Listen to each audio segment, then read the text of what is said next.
plusieurs batailles mémorables comme ça, là, des positions plus sociales et politiques, comme, je sais pas, l'avortement ou congé de maternité. Ça, c'était plus proche des relations de travail, si on veut. Mais il y a aussi, à l'interne, là, pour que les femmes prennent leur place, entre autres, changement de nom de la FTQ, Fédération des travailleurs et travailleuses du Québec, mais aussi la représentation des femmes au sein de l'exécutif de la FTQ. Exactement. Où là, il y a eu des propositions. Puis des résistances. Des résistances et je te dirais aussi beaucoup de débats parmi les femmes elles-mêmes, dans la mesure où est-ce que des postes, parce que ça a fini par des postes réservés. Des postes réservés, c'est la façon d'être. Ouais, ça, c'est toujours les débats aussi sur les discriminations positives. Toujours. Les quotas. Est-ce qu'en mettant des quotas, on va vraiment permettre à des femmes d'intégrer certains milieux de travail? C'est la grande... Tu sais, ces débats-là sont sans fin, là. C'est sûr qu'en apparence, c'est ce qu'il fallait faire.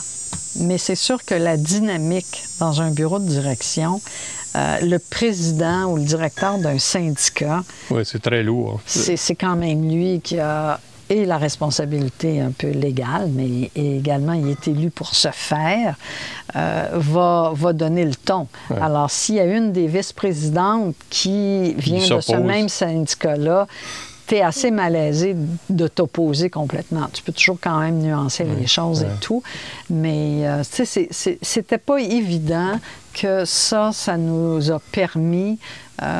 C'était pas automatique là, que ça allait donner beaucoup plus de poids aux femmes. Non, pas nécessairement. Mais ça a évolué. Oui, ça a évolué. Il y a eu de plus en plus de femmes à des postes de direction. Oui, mais c'est jamais assez. Non, j'en doute pas, mais il y a quand même eu une évolution. Il y a eu une évolution. Identifiable. Oui, parce que d'autant plus que maintenant, au bureau de la FTQ, mais là, je ne sais plus trop, j'ai moins bien suivi, mais il y a des directrices de syndicats qui sont là, donc qui s'ajoutent aux 3 postes réservés. Alors, on n'a pas la parité, mais on a quand même une représentation. Je pense que ça prend des années, de toute façon. Et il ne faut surtout pas le laisser. Il faut s'assurer aussi que les jeunes femmes prennent leur place dans nos structures. L'accès des femmes aux mêmes emplois que les hommes, ça, c'était extrêmement difficile. C'est fou là, de dire ça, mais en même temps, c'est ça qui passait mal. Ça passait très, très mal. Dans les milieux industriels, les gens ne voyaient pas, mais là, je leur disais, c'est parce que si vous pensez qu'elle n'est pas assez forte pour le faire, vous avez pas mal au dos, par exemple, vous n'avez pas des accidents de travail. C'est quoi vos accidents de travail? Mais il fallait toujours faire le débat parce qu'ils n'arrivaient pas à imaginer qu'une femme puisse faire des choses faire ces jobs-là. Là où ça a été beaucoup plus difficile, parce que là, on a été confrontés à des groupes de la société qui étaient dans nos rangs, entre autres les pro-vie, qui étaient... les débats sur l'avortement. Les débats sur l'avortement dans les congrès de la FTQ ça a été difficile. Il y a beaucoup de gens qui nous disaient, mais qu'est-ce que ces questions font ici? Et c'est là où on disait, à un moment donné, écoutez, j'aimais beaucoup cette phrase-là, le privé est politique. C'est pas vrai là, que toutes ces affaires-là vont juste rester dans la chambre à coucher. Ça concerne la vie d'une femme. Elle est au travail. Si à un moment donné, elle devient enceinte, elle peut pas. C'est pas une question qu'elle va perdre sa job, là. Il faut qu'elle ait un congé de maternité. Le droit à l'avortement, c'est un droit qui doit être présent. Il doit y avoir des provisions qui sont faites pour ça, pour que ça se fasse en sécurité. Il faut que les accouchements se fassent en sécurité. Donc, on poussait la préoccupation, pour certains, beaucoup trop loin. Ça débordait le travail. Mais en même temps, on disait, écoutez, le mouvement syndical s'est préoccupé de l'éducation, les enfants à l'école, interdire les enfants au travail pour qu'ils puissent aller à l'école jusqu'à 14 ans, 16 ans, enfin. On s'est occupé de ça, on s'occupe du logement. On veut des conditions salubres, on s'est toujours prononcé pour ça. Pourquoi ne pas se prononcer sur ces autres questions? Mais il y avait, je pense que là, il y avait une résistance au féminisme point. Ah oui, ça, c'est clair. C'est assez clair. Alors, c'était compliqué. C'était compliqué, mais je dois dire, et t'en faisais partie, on a eu des alliés chez des hommes, des militants expérimentés qui venaient nous aider dans les congrès pour que ces choses-là puissent arriver, puissent se passer, parce qu'autrement, je pense que des fois, on se serait fait laver. On n'avait pas assez d'expérience pour faire face à des grands groupes comme ça. Et si des hommes prennent parti pour nous, des gens qui, dans leur syndicat, ont une certaine notoriété, bien là, tout à coup, oups, tu vois que ça fait changer l'opinion du plancher. Mais ça nous a quand même pris 2 congrès pour faire changer, pour faire féminiser le nom de la FTQ. C'est quand même, tu dis, voyons donc, ça n'a pas de bon sens. Et oui.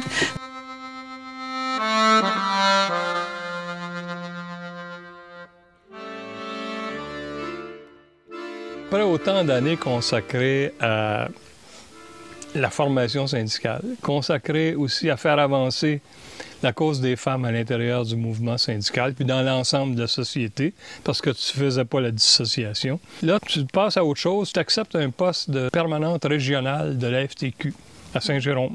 Je pense que ça faisait longtemps là, que je m'occupais de l'éducation, j'étais en charge du service. Je pense qu'il était temps que je fasse autre chose un peu, là, que je laisse de la place, premièrement. J'étais fatiguée. Je trouvais ça...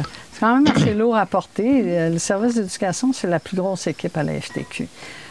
Et on était passé à travers pas mal de vents et de marées. Et je me disais, un changement serait intéressant, mais aussi parce qu'en étant directrice du service, je faisais moins de formation de formateurs, je faisais moins d'interventions. C'est ça qui t'avait toujours motivé? Oui, alors là, je m'ennuyais un peu du terrain. Alors, quoi de mieux que... du travail en région. Du travail en région pour être près des gens. Le poste était vacant. La conseillère qui était là avait quitté. Donc, j'ai dit, bon, ben, allons-y, plongeons. C'est quand même quelque chose dont je parle depuis longtemps, mais que j'ai jamais fait. Alors là, je me suis retrouvée à faire vraiment des réunions mensuelles d'exécutifs, un peu comme au CTM dans le temps. Oui. Réunions mensuelles de l'exécutif, assemblée générale, pourquoi les membres ne viennent pas? Pourquoi les membres ne se présentent pas? OK, on va faire des téléphones, on va les appeler. Tu vois, cette espèce de retour là, au travail terrain, ça m'a plu beaucoup. Là. Ça me faisait du bien. Ah oui, ça me faisait le plus grand bien. Et là, je recevais aussi les plaintes dans la région. J'avais un avantage certain. Je connais tous les services au bureau-chef à Montréal. Donc, pour diriger quelqu'un, c'était trop facile. Là, ça allait comme de soi. C'était la période où on voulait développer davantage aussi le local et régional. On avait fait déjà beaucoup de formations.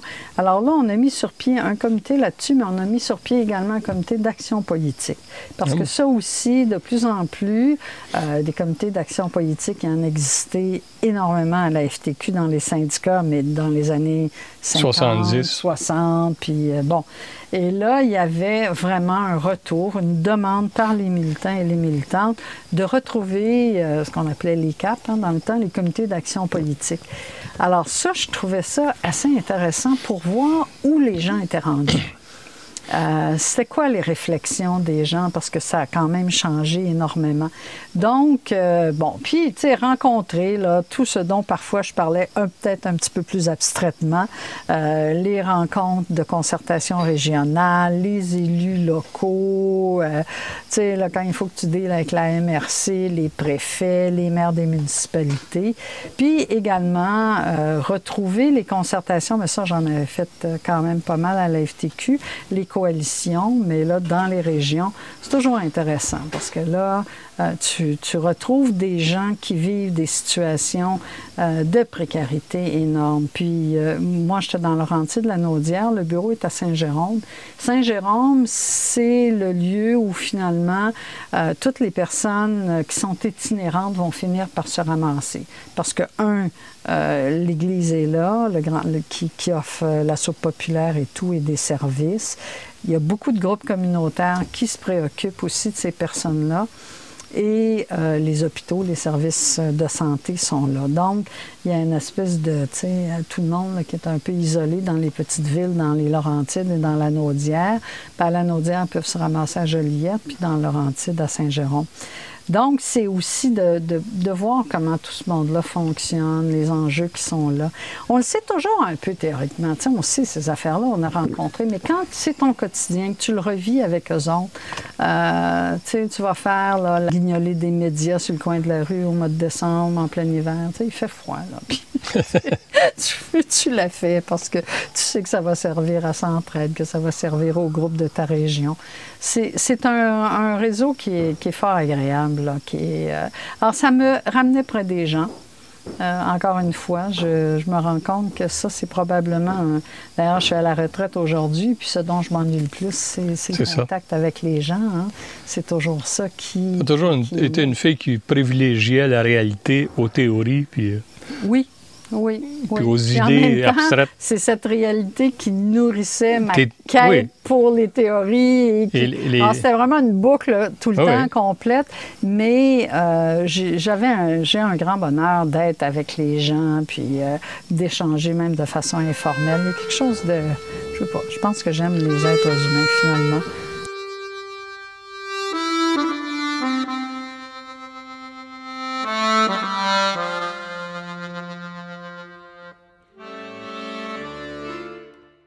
Tu as quitté la région des Laurentides, tu es devenue conseillère politique, c'est ça? On m'a demandé d'être conseillère politique. Ça t'a étonné ou? Oh oui, ça m'a étonné. Tu ne te voyais pas du tout comme ça? Non, parce que les gens qui avaient fait ça précédemment, puis entre autres Émile Vallée, qui est une personne que j'admirais beaucoup, je me disais, oh non, je ne suis pas de ce calibre-là quand même, là. Et alors, je suis allée rencontrer d'ailleurs Émile pour échanger avec lui en disant qu'est-ce que c'était, comment je voyais un peu comment il faisait sa job parce que je travaillais souvent avec Émile pour des choses. Et là, je voulais juste comme clarifier vraiment son rôle, les aspects que peut-être que je voyais moins dans son quotidien. Et en lui disant, tu penses que je peux faire ça ou pas, puis donne-moi des conseils et tout. Mais je pense qu'à partir du moment où ils me l'ont demandé, ça me tentait. Je me disais, oh, quel beau défi. Ça peut être intéressant parce que j'avais toujours une frustration à la FTQ que des fois, les campagnes que l'on menait n'étaient pas bien coordonnées, que l'information ne passait pas d'un service à l'autre. Tu as toujours ces petites frustrations-là de choses que tu voudrais qu'il aille mieux. Et là, tout à coup, on t'offre un peu la position dans laquelle tu vas pouvoir le faire. Alors, je me suis dit, yes, go, tu sais, je le fais. Là, parce que cette fonction-là, il y a différentes façons de la voir ou de l'interpréter. Oui. On peut la voir comme une adjointe à la direction. On peut la voir comme une conseillère politique qui documente la direction sur les orientations qu'elle devrait développer. Puis on peut la voir aussi comme une espèce de chef d'équipe qui rassemble les gens, les écoute, les met en relation, les fait travailler en équipe, au fond. Puis je pense que c'est peut-être la dernière... que j'ai privilégié, qui est plus dans ma nature, ça c'est sûr, là. Et où je trouvais qu'il y avait aussi des manques. Puis je pense que le personnel de la FTQ a été content parce qu'on essayait de travailler le plus possible ensemble. Mon bureau était toujours ouvert. Ils pouvaient venir... souvent, ils s'assoyaient puis je disais, mais là, je crois pas qu'on a réglé ton problème vraiment. Là, parce que c'est pas grave, tu m'as entendu, tu m'as écouté un peu, ça va, je vais trouver. Tu vois, alors, c'est de prendre du temps avec les gens aussi. Tout le personnel de la FTQ, tu le sais, est pris dans un tourbillon constant. C'est une petite équipe qui doit travailler fort, vite, bien. Il y a comme parfois des choses qui nous arrêtent et on ne sait pas, on n'arrive pas à prendre de la distance. Alors, mon bureau servait un peu à ça souvent. Les gens pouvaient venir s'asseoir, prendre une distance et puis souvent, ils trouvaient leur propre solution. C'est même pas moi qui l'avais, c'est eux qui l'avaient. Et on poursuivait comme ça. Et au niveau de la direction, ce que j'essayais de faire, c'est de m'assurer que du suivi des directions, c'est-à-dire des décisions du bureau et du conseil général. Ça aussi, des fois, ça flotte un peu à la FTQ. Il y a des affaires qui sont décidées, mais où est-ce qu'on est rendu exactement dans le suivi? Donc, on avait, comme moi, j'avais été longtemps au comité des résolutions lors des congrès de la FTQ. Oui, on faisait des tableaux sur le suivi des résolutions.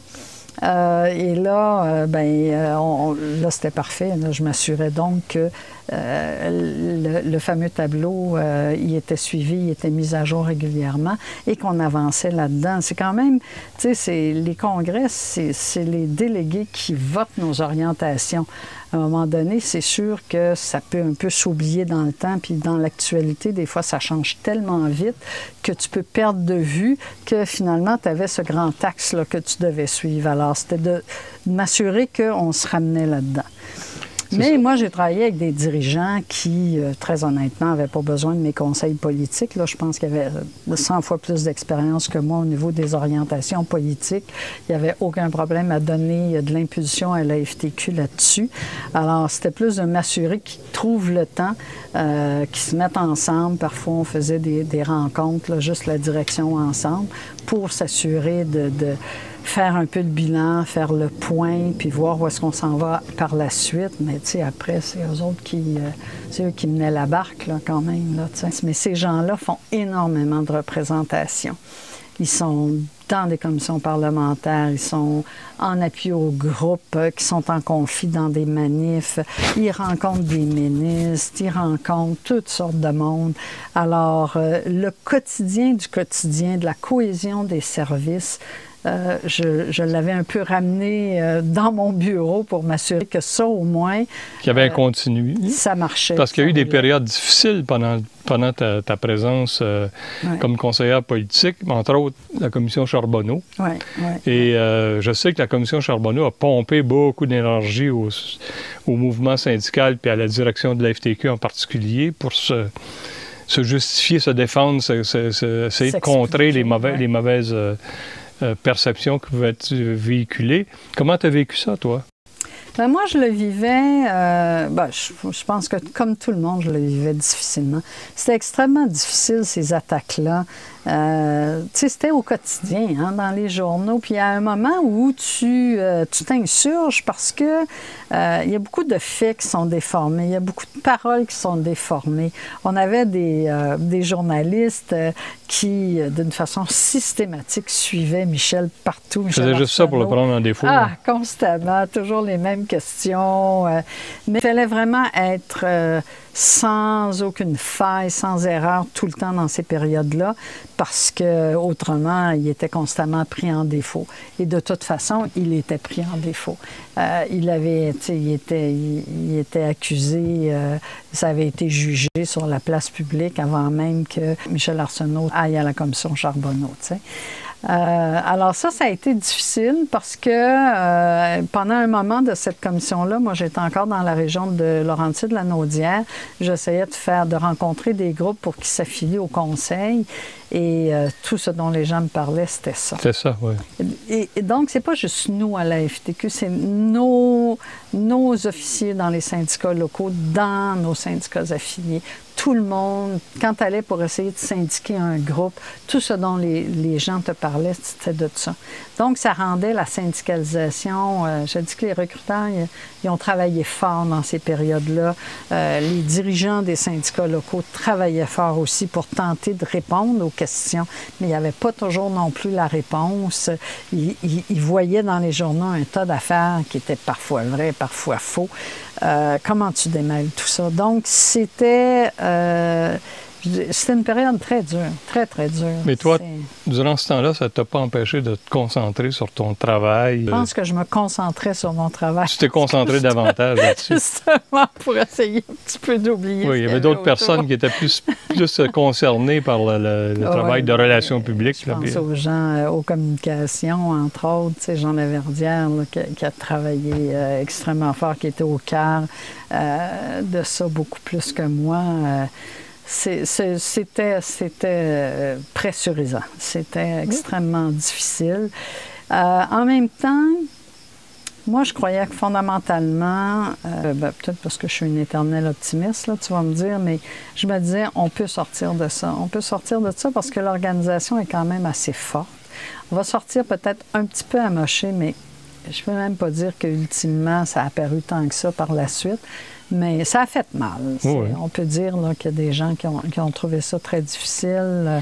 Et moi, je souligne encore aujourd'hui le fait que des gens ont pris la défense de la FTQ, ont gardé le cap quand même, ont poursuivi des campagnes de mobilisation.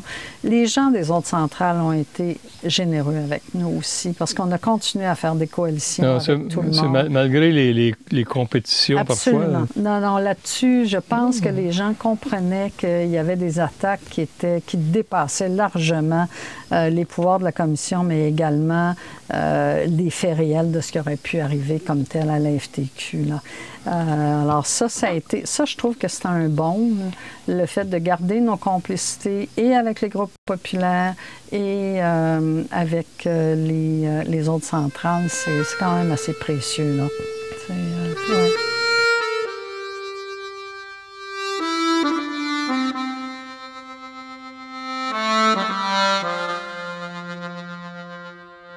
Qu'est-ce que tu identifierais comme les motivations principales qui ont fait que tu as eu une telle continuité dans ton engagement, à la fois syndical, féministe, ton engagement vers la formation syndicale? Y a-t-il un point commun?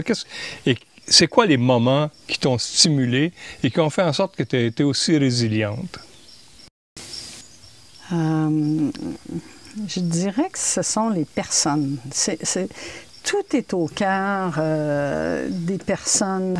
D'abord et avant tout, je dirais, c'est de donner de la place, de donner des espaces de liberté, d'expression, des espaces qui sont sécuritaires, pour que les militants, pour que les personnes développent leur propre analyse, leur propre opinion, apprennent des choses nouvelles et prennent confiance en elles.